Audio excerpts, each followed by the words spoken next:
एक परिवार को बिगड़ने के लिए सबसे पहले जरूरत पड़ती है एक पत्नी का बिगड़ जाना। वो पत्नी कहीं ना कहीं किसी प्रकार से वो कुछ ना कुछ ऐसी गतिविधि कर देती है, इससे परिवार टूटना शुरू हो जाता है।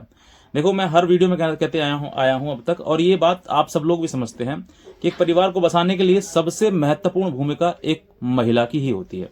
वो महिला आपकी पत्नी हो, आपकी बहन हो, या आपकी सगे संबंधियों में कोई महिला हो, किसी प्रकार से हो, वो महिला ही घर बसा सकती है। बाकी पुरुष का काम घर बसाने का नहीं होता है। पुरुष का काम सिर्फ इतना होता है कि वो अपने घर से जाए, सुबह ड्यूटी पे जाए, अपनी ड्यूटी निभा कर आए और घर वापस पैसा लेकर आए, बस इतना ही काम रहता है। बाकी घर को संभालना, मैनेजमेंट करना, किस तरीके से परिवार चलाना है, क्या करना है, वो सब कुछ एक महिला ही तय करती है।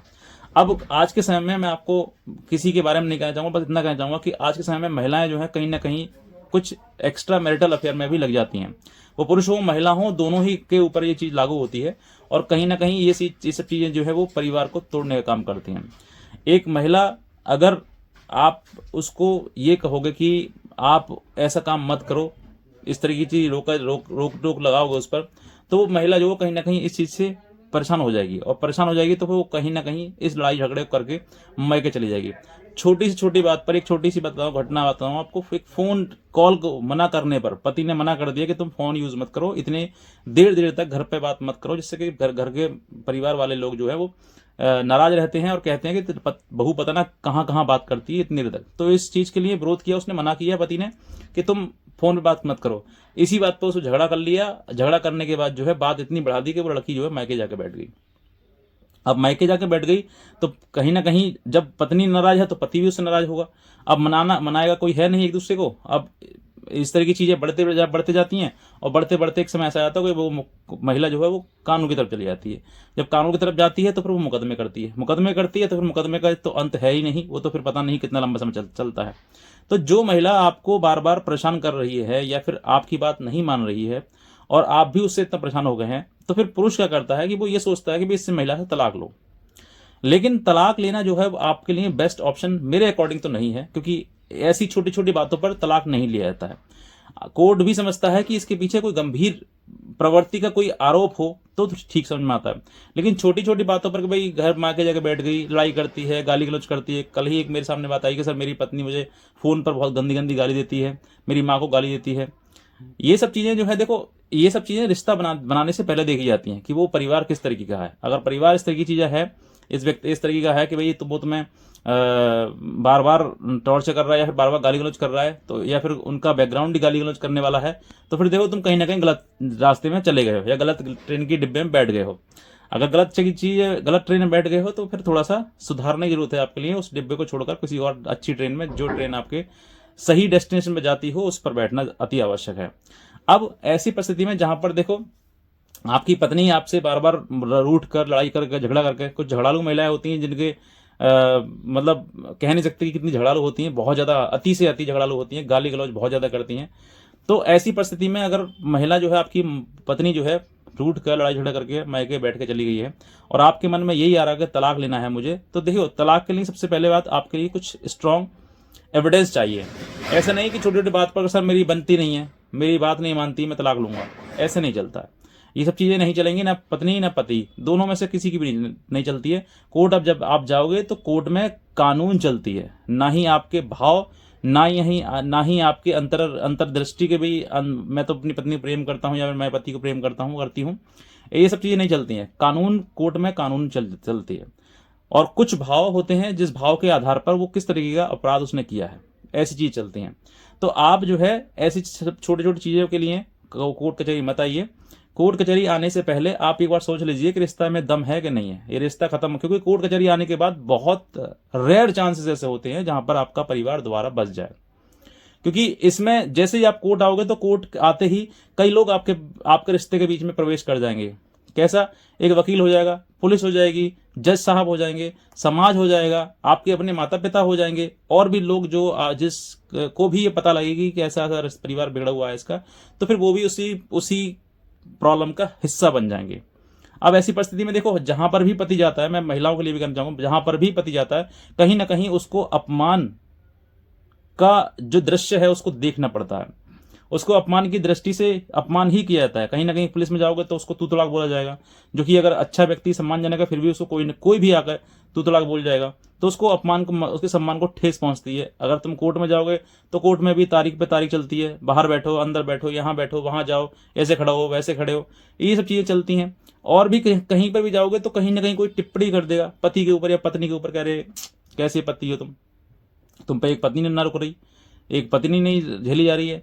या फिर पत्नी के ऊपर भी कहते हैं कि बताओ कैसा है, ठंड में घूम रही है तू, और तुझे पति के साथ में होना चाहिए, तू तो कहाँ कहाँ घूम रही है। तो ऐसी टिप्पणियां कर दी जाती हैं। ये समाज है, इस समाज को कहीं ना कहीं आप रोक नहीं सकते हो, वो कहीं ना कहीं चीजें हो जाती हैं और इनसे भी गलत गलत गंदी गंदी टिप्पणियां कर दी जाती हैं पति पत्नी के ऊपर। तो ये सब चीजें जो है, आप अगर कोर्ट में आ रहे हो तो बहुत सोच समझ के आइए, क्योंकि कोर्ट आपका रिश्ता खराब ही करेगा। मैं ये चीजें कहता हूं, क्योंकि जहां कानून आपके अंदर प्रवेश कर गए तो फिर आप झूठ का सहारा लेंगे, और झूठ जो है वो क्रोधित करता है, वो रिश्ते को ऐसे खत्म कर देता है जैसे कि कोई पेड़ के अंदर दीमक लग जाती है, उस दीमक की तरह वो खा जाता है आपका रिश्ता। तो रिश्ते को खराब मत करिएगा, पहले से पहले बहुत से सोचिएगा। लेकिन बात करते हैं कि कानून के चलते हुए अगर आपकी पत्नी आपके मायके चली गई है या फिर वहीं बैठ रही है, वहीं आना नहीं चाह रही है, आपने प्रयास कर लिया है, प्रयास के बावजूद भी चीजें बिगड़ रही हैं, ठीक नहीं हो रही हैं, तो फिर आपको तलाक लेने से बेहतर है कि आप एक ऑप्शन अपनाएं कि अब जो है जितना लंबा समय बीत गया है उसको और लंबा समय कर दें और उस पत्नी को वहीं पर रहने दें। मायके में रह रही है तो मायके में ही रहने दें, अगर वो केस कर रही है तो उस केस को झेलो, और जितना आप उस चीज से बच सकते हैं उतना बचने का प्रयास करिएगा। और जब आपको लग जाए कि इस केस में इस पत्नी के दिमाग में कुछ आएगा ही नहीं, समझ में आएगा ही नहीं कि भाई हम बार बार प्रयास कर रहे हैं लाने का और ये हमारे ऊपर मुकदमा ठोके जा रही है, मुकदमा करे जा रही है, तो फिर आप ये समझ लीजिए कि ये महिला, इसका आने का मन नहीं है। और जब आने का मन नहीं होता है तो पत्नी फिर मुकदमा करके वो तुमको टॉर्चर करके तुमसे पैसा ही लेना चाहती है। उसकी मंशा बस यही होती है कि आप पैसा लो, समझौता करो, पाक खत्म करो। तो जब आपके मन में दृष्टि में समझ में आ जाए कि हाँ इसका उद्देश्य सिर्फ पैसा लेना ही है, इसका उद्देश्य सिर्फ और सिर्फ मेरे को परेशान करना ही है, क्योंकि आज के टाइम में घटनाएं ऐसी घटित हो रही हैं, मैं आपको व्याख्या नहीं कर सकता हूं, लेकिन बहुत सारी चीजें आप खुद देख सकते हैं आज के टाइम में कि महिलाएं क्या क्या कर रही हैं। जो पुरुष नहीं कर सकता है वो महिलाएं आज के टाइम कर रही हैं। इसे कहते हैं कानून का दुरुपयोग, जहां पर किसी भी व्यक्ति को, चाहे पुरुष हो या महिला हो, उसको अगर कानूनी रूप से ज्यादा अधिकार दे दिए जाए तो उसका दुरुपयोग होना ही होना है। आज के टाइम में कहीं पर भी किसी की, आप हर दूसरे तीसरे दिन कोई खबर सुन लीजिए कि भाई वहां पर पति को मार दिया गया, वहां पर सांप से डसवा दिया गया, वहां गला घोट कर मार दिया गया, ऐसी तमाम परिस्थिति सामने आ ही जाती हैं। तो ऐसी परिस्थिति में जहां पर लगता है कि भाई रिश्ता बिल्कुल बन नहीं सकता है, तो आप जो है अपने आप को सेपरेट कर लीजिए, अलग कर लीजिए। और जो उसने मुकदमे किए हैं उन मुकदमों को आप ये समझ लीजिए कि ये मेरे डेली बेसिस के, जितना जैसे मैं सुबह उठता हूँ, खाता हूँ, पीता हूँ, नहाता धोता हूँ, ऑफिस जाता हूँ, उसी प्रकार से सब कुछ, ये जो परिस्थिति जो सामने आपके प्रॉब्लम दिक्कत आ रही है, उस प्रॉब्लम को उसी रूटीन में जोड़ दीजिए कि ये भी एक मेरे जीवन का हिस्सा है और इस हिस्से को भी मुझे फाइट करना है। कभी भी मानसिक रूप से आपको, किसी प्रकार से मानसिक रूप से आपको, मतलब ऐसा नहीं समझना कि भाई मैं ही एक व्यक्ति हूं जो मुझ पर इतनी परेशानी है। भगवान भी परेशानी उसी को देता है जिसके कंधों में बल होता है। आप वो लकी पर्सन है जो कि भगवान ने आपको चुना है कि आपके कंधों पर वो बोझ दिया जाए जिस बोझ को आप सह सकते हो, उसी को दिया जाता है। बाकी किसी को ऐसे नहीं दिया जाता है एरा गरा नथु गरा। तो आप स्पेशल हैं तो आप अपने आप को स्पेशल समझें। और ऐसी परिस्थिति में जहां पर आपके ऊपर मान लीजिए मुकदमे कर दिए तो आप इसको डेली रूटीन में डाल लीजिए कि क्या करना है, कैसे करना है, किस तरीके से करना है। अपने आप को दिमाग चलाइए, आपका मैनेजमेंट अपने आप हो जाएगा। और अगर आप मानसिक पीड़ा से बहुत ज्यादा पीड़ित हो गए ना, तो फिर ये देखिए कि आप अपने आप को कहीं ना कहीं एक गलत डायरेक्शन में ले जा रहे हैं और आपके दिमाग ये कह रहा है कि मैं अब अपने आप को खत्म कर लूं। तो ऐसी परिस्थिति आने ही ना दें। और रही बात आपको एक ऐसी परिस्थिति की जहां पर कि भाई पत्नी है और पत्नी इतना तलाक दे रही है, तो मैं कौन सा केस करूं? तो देखो, आपको एक केस कर लेना चाहिए जो है हेवियस कॉर्पस, जो कि आप हाईकोर्ट में डालोगे। एक लास्ट ऑप्शन है, क्योंकि महिला अगर आती नहीं है तो फिर आप देखो उससे छोड़ो, उसको उसके हालात पे छोड़ दो, जैसे वो रहना चाहती है, जैसे वो करना चाहती है उसी हालात पे छोड़ दो। लेकिन आप एक हेवियस कॉर्पस नाम से एक रिट आती है जो हाई कोर्ट में फाइल होती है, आपके लोकल डिस्ट्रिक्ट जुडिशरी में नहीं होगी, वो हाई कोर्ट में फाइल होती है। वो ये होती है कि जब आपने काफ़ी प्रयास किया महिला को लाने के लिए लेकिन नहीं आ रही है, तो फिर हम आप हाई कोर्ट की शरण में आए हैं और हमें हमारी पत्नी वापस ला दी जाए। नहीं आती है उसके बावजूद भी, तो फिर आप अपना हाथ पे हाथ रख के बैठ जाना, और फिर आपके पास एक स्ट्रॉन्ग डिसीजन, एक स्ट्रॉन्ग आपके पास एविडेंस बन जाएगा कि अब जो है मेरी पत्नी आएगी नहीं। अब आप उसके आधार पर कंफर्म, अगर उसने मना कर दिया कि भाई नहीं आऊँगी, तो फिर आपको कोई एक्स्ट्रा कुछ भी एविडेंस इकट्ठा करने की आवश्यकता नहीं है। आप उसी के आधार पर डाइवोर्स का मुकदमा फाइल कर सकते हैं, और उसके मुकदमा फाइल करने के बाद आपका डाइवोर्स 101% होना ही होना है। क्योंकि जो महिला अपने पति से दूर रह रही है और उसको बुला रहा है वो, लेकिन वो फिर भी नहीं आ रही है, तो फिर आदमी के पास कोई और ऑप्शन नहीं है। ये कानून भी कहता है कि फिर आप तलाक लेकर डाइवोर्स मुकदमा फाइल कर सकते हैं, तलाक ले सकते हैं। ये आपके लिए बेस्ट ऑप्शन है, जो कि थोड़ा सा लंबा है लेकिन कामयाब है, कारगर है।